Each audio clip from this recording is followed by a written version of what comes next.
Arcade Cyber. I know it's been a while. Things have been kind of crazy over here. But me and the team are coming up with some new ideas for some new podcasts coming up, some series that we're going to start doing starting this month. So we're trying to work out the final details, and we'll be in full swing of it come December and into January of 2023. But this one is definitely a one-off. I really wanted to put this together. I know that this is is an audio version of this one, but I definitely wanted to share it with those who may not be aware or watching, or I should say, listening to the Two Cyber Chicks by Erica McDuffie and Jack Scott. Probably know Jack Scott. Me and her hang out a lot online, and we do the daily cyber threat briefing with Dr. Gerald Ozier. We co-host that from time to time. We had the esports and tournament with ThreatGen not so long ago, things of that nature. But I had the pleasure of recording this probably about 2 months ago. Been really eager to see what everything how everything got edited out in the wash and all that. But I will be quiet. I'm looking forward to bringing much more content to everybody coming up here soon. So definitely subscribe and to be on the lookout for all that. But without further ado, I'll bring this to you where I give my rendition of how I got into cybersecurity to the Two Cyber Chicks podcast. Hope you enjoy it. Let me know your thoughts. Take care.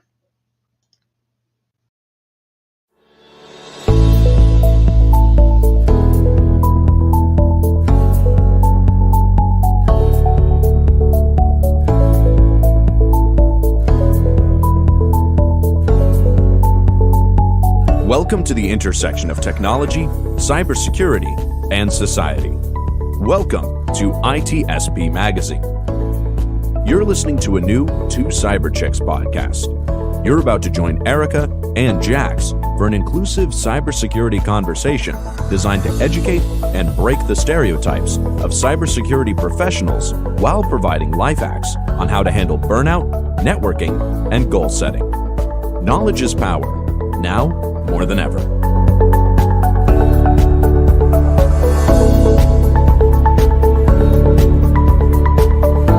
Hey, Two Cyber Chicks fam. Our guest began coding at age 6. Today holds multiple SANS certificates with a vested knowledge within red teaming. Eric Taylor is active in the cybersecurity community through his YouTube channel. He supports others trying to break into the industry. He's owned and operated his own company for over 11 years. Eric lives his life by the golden rule of treating others as you want to be treated, and this is witnessed through his work ethic and way of life. Eric, we've been waiting for this interview. We're so excited to have you here. How have you been? You ready to jump in and chat with Two Cyber Chicks today? Absolutely. Let's do it. Awesome. Rock and roll. So we want to get started about, what's your background, like the high level picture of, how you've gotten to where you are today. That I'm not sure how high level we can go, but I've been a very, very bad boy in my life. As apparently, you went through my LinkedIn, who actually is Eric Taylor, but pulled some of that stuff out. And most people don't even pay that much attention. So kudos to you guys kudos to you girls, my apologies for doing that. But started off, messing around with an Atari 800 LX, drawing a picture, spending a full day typing out in BASIC, and then be able to have a turtle draw a star, and I was hooked into this whole mess, and then, getting into BBS systems when you're actually able to do that before AOL, and I can actually communicate with other people and everything. It just engulfed me, And then Windows 3.1 came out, and it's like, ooh, what does this file do? Oh, crap, I just crashed my mom's computer. And watching my stepdad flipping disks in there to rebuild Windows. So it's been a very, very long time from there to, actually getting in trouble with the FBI for hacking, going into the military, doing various stuff there, and being out in the public sector doing, what I love doing, right? Is both making companies more secure by, doing bug bounty programs and trying to help them recover from cybersecurity incidents. It's kind of what my passion is. Wow, you're saying that so laissez-faire, like, no big deal, FBI involvement, had a van party. Eric, Okay, so hold on. I got to take a step back. Got to ask, because Erica had mentioned that you started coding at the age of 6. So I'm curious, and I know the listeners are curious about what you coded at age 6. So do you remember what you coded and on what type of machine?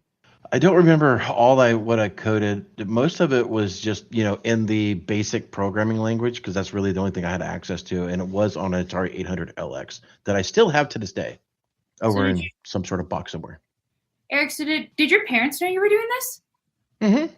Yeah, so not to do too much onusing on my parents, but my stepfather was military doing flight line stuff with various type of aircraft that we cannot mention, and my mom actually worked as a ad hoc network administrator for an office.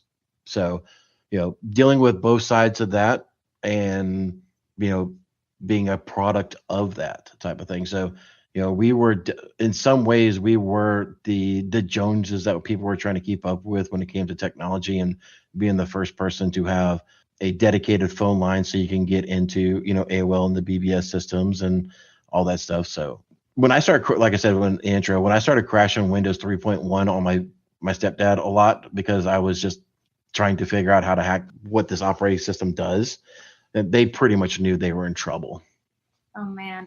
So, yeah, I feel like you had a little bit of an advantage there with your family, with just being like aware of technology just in general. I mean, I think to like my own childhood, and I think of when we got our first Windows, like, man, I don't even know what OS it was on, but it was huge. It took up the whole desk. I had to like reserve my like 30-minute slot to like maybe play a little game or something, right? And it was like supervised, because my parents were very much like, this IT thing, I don't know.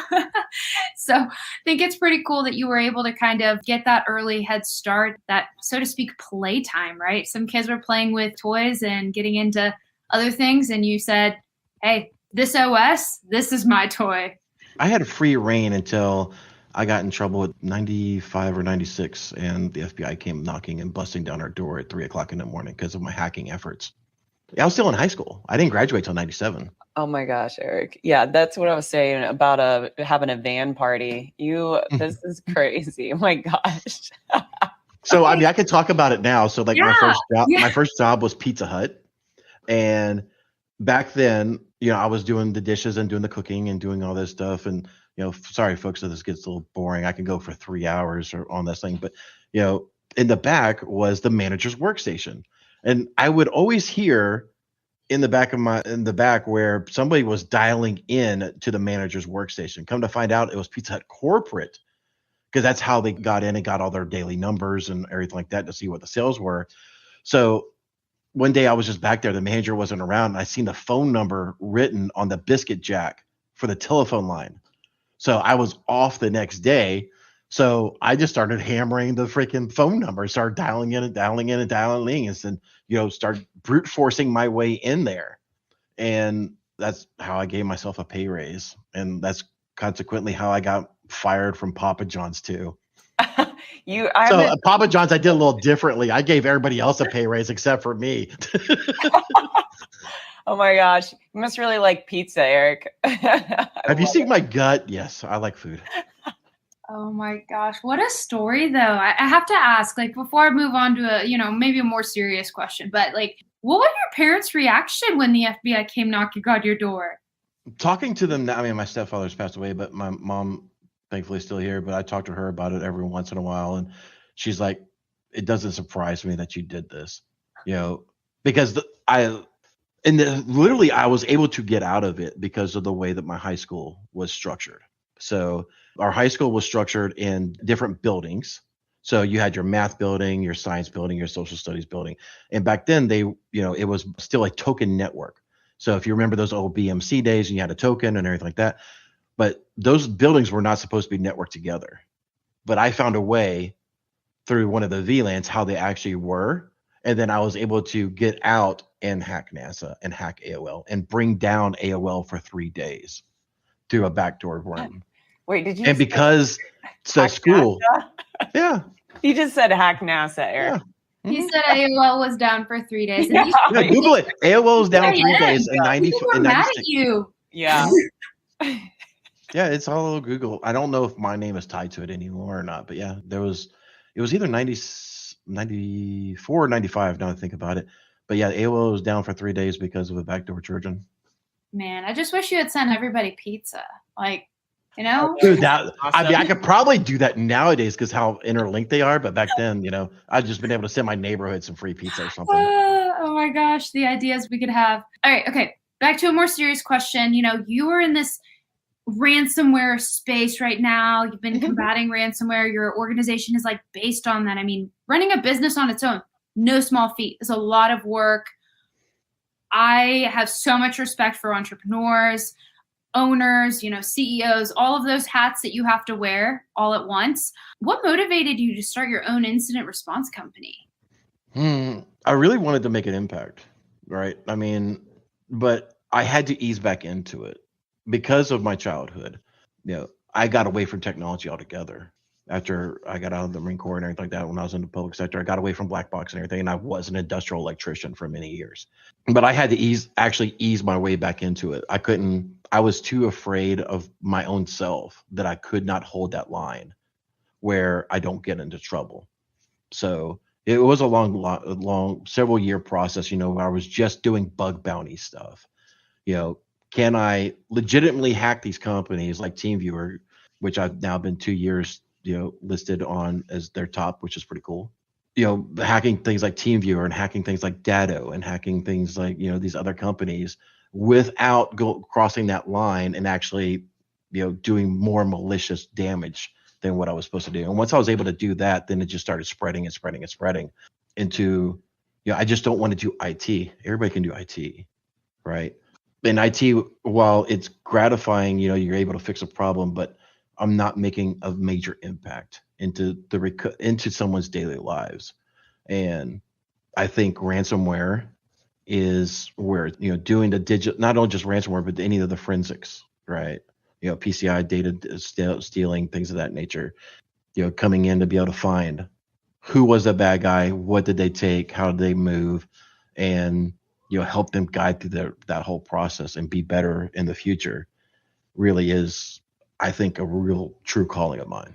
Yeah, you're really good at what you do. That is a fact. You're extremely busy. That speaks volumes to your organization, your work ethic, and it's definitely a challenging space to be in. But your background just is so fascinating, where you've come from, the FBI knocking on your door to now battling the bad guys for us and securing organizations. And it sounds like, just listening to you right now and knowing you personally, it sounds like you're really self-taught. And is that an accurate statement? You would say that you're kind of a self-taught technical guy in this space? I was, but once I wanted to get serious about digital forensics incident response, I dove head into SANS. So we're full GIAC certified. I've got 6 challenge coins sitting on my desk from SANS certifications or challenge days, things of that nature. And so I wanted to not just get a piece of paper. I wanted to go to where the Cadillac is. Who's the best of the best that is teaching this thing, so I can learn. Because I mean, you can learn so much off of YouTube, and there's a ton of people that is doing DFIR stuff out there and putting out some really good content. But I really wanted to learn from practitioners. And not those guys, but SANS has companies that come in who are actual practitioners. So they have a stance like, we don't want just book knowledge people. We want people who are actually in the field doing these things. So all their training is taught by actual practitioners. I'm like, that's where I need to go. Yeah, you have quite a few SANS certifications right now. And I'm curious, we have listeners that are curious about, do they go to university, regular college, 4-year degree? Are they self-taught, maybe go like a Udemy route and do training on their own, build a box, do that, or do the certification route? What would you say would be the best? Or do you think there's a hybrid approach? There could definitely be a hybrid approach. I'm not a massive fan of institutional learning, unless you're a doctor or a lawyer, right? If you want to go CISO level, you want to go high level C-suite, then yes, absolutely go institutional. That's the best way you're gonna be able to go there and be effective, right? But if you want to be a guy that's a manager and in the trenches, certification 100%. That's the way to go. Depending on the organization and the caliber that you're wanting to go after is really, do you go to Udemy or some of these other ones, or do you go with full on certification? I know in our organization, we put them through, GRC analyst before they even step foot into the building. Well, now it's all virtual, but you get the idea.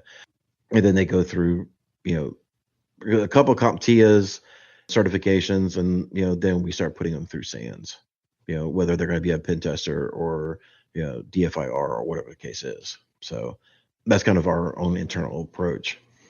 So that actually segues really, really well into my next question. So for those listeners that we have that are wanting to kind of seek into this incident response world, right? Like this is a job that's often, cybersecurity as a whole. Like when you think of cybersecurity and you're not really in the space, like you think, oh, I'm going to be a hacker, I'm going to be maybe a pen tester, and that's what sounds sexy, right? Like you don't know any other titles. You don't really know that even like incident response is something you could make a living in, right? Like, how do you guys recruit? And do you have any tips for anyone that would be breaking into that specific side of the house? We always get folks that are messaging us on LinkedIn. It's like, hey, how do I do this? And how do I do that? And how do we get into the industry and stuff like that? And the first thing I got to tell you is you got to have a burning passion for this field. You can't, cybersecurity all right. So let's just say you're in a police department.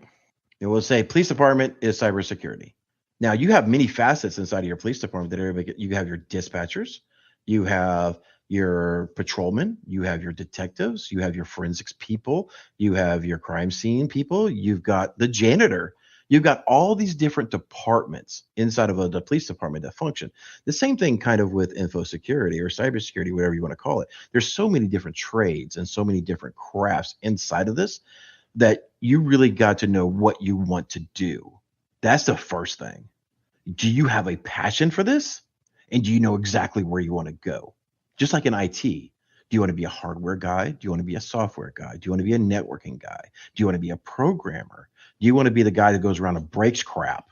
So that's the first things that people got to figure out, and go from there. Where is really your passion? And if it's not in this, like you don't wake up and you're like, man, for me, it's like, I'm going to go find evil today. Right. Thumbs up, like the old cartoon tick, right? This is not the field for you.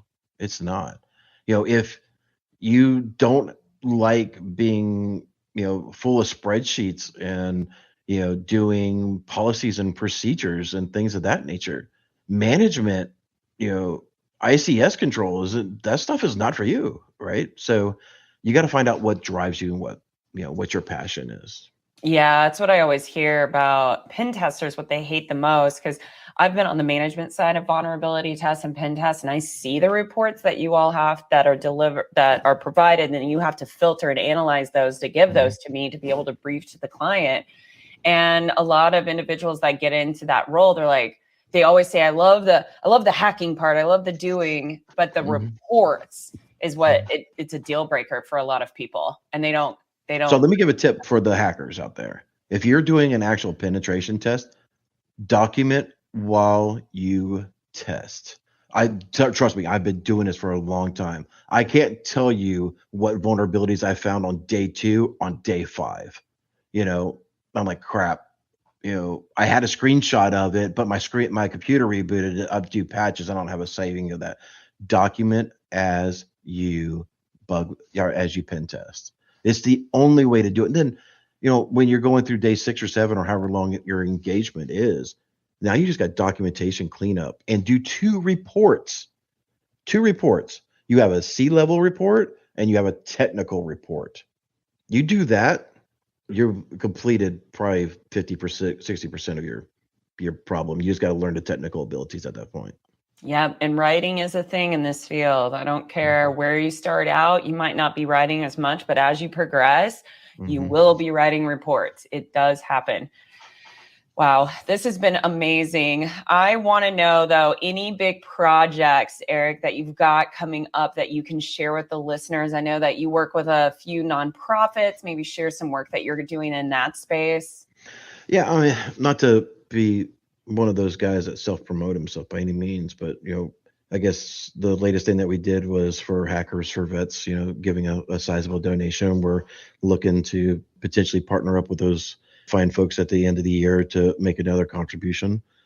For those who don't know, Hackers for Vets is a nonprofit that helps honorably discharge veterans, I should say, to get into the world of cybersecurity, info security. So if you're looking to get into it and you need some help and you are honorably discharged veteran, check out Hackers for Vets. There's a couple other ones that we are in the process of working on that we just can't talk about yet. But yeah, nothing else really major that we're working on right now. It's just hackers are going crazy. So, always doing these cases. And here lately, it seems like some of the cases that we're working on are actually requiring us a physical presence. So, I'm starting to feel like I'm getting feathers growing out my back end again. So with all the flying and everything, but yeah, it's definitely a busy field, but definitely a busy time. And I'm glad to be a vessel, to actually give back. So it's definitely a busy time. Cyber is in hot demand. Your role is definitely in hot demand, and you find time to give back to the community all while doing it. So, from Jack's and I's perspective, we really value that and appreciate that. We're big fans and supporters of transitioning vets, transitioning, careers. That's what this is all about, right? Is like, how do we give back to the community? How do we touch somebody's life and allow them with some resources to help them through that transition? So really, really appreciate the work that you're doing. And Eric, anybody that's really interested in connecting with you or learning more about you or what you guys are doing, what is the best way to find you? Pretty easy. Just go to barricadecyber.com. Literally, my schedule is wide open. You can schedule a time. It's really no sales.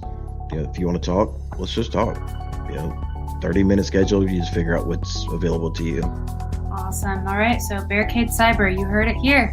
Really appreciate the time, Eric. This has been so much fun. And for our listeners, if you have any feedback, if you have any guests that you want to see on the show, anything at all, please shoot us an email at 2cyberchicks, and that's the number 2, cyberchicks@gmail.com. Thanks for tuning in. If you like this episode, make sure to like and subscribe.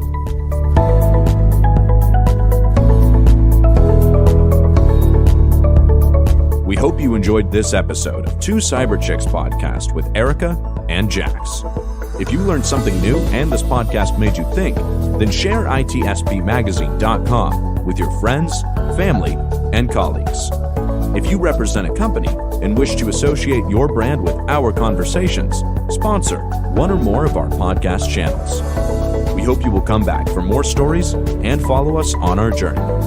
You can always find us at the intersection of technology, cybersecurity, and society.